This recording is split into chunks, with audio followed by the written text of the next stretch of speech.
tewali akyawa mugagga bakyawa mwavu.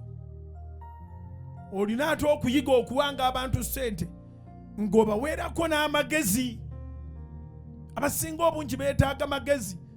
Bw'olaba gayingidde mutwe gwe kati muwe ku ssente. Tozigabanga bano abagabira mu bbaala. Noonya abantu abalabika nti abadde asituragolinga abulamu kapito yekka. Kati oyongere opolishinge ku bwongo bwe. Mugambe naye okimanyi nti osobola okuteeka ewantu bwe bati ne bwe bati n'okola kino bwe kiti ne bwe kiti n'otandika ne ssente bwe ziti n'olaba nga apiikinze. Kati awo n'olyoka omuteekamu ku ssente n'olaba nga ayambuka. Abantu bangi tebagenda kubonaabona mu nsi muno olw'abo be bayambako Katonda bwe yabajjukira.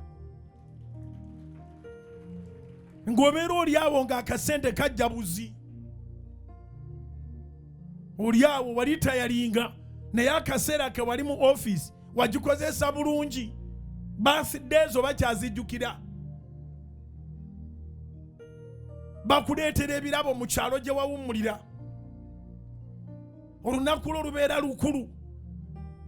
Abakuŋŋaana nga bagamba bwe wali mu office wabakwata ku mikono ekyo kye baliguwa kibafuula. Of course Katonda yabaye yakibafuula okuyita mu ggwe.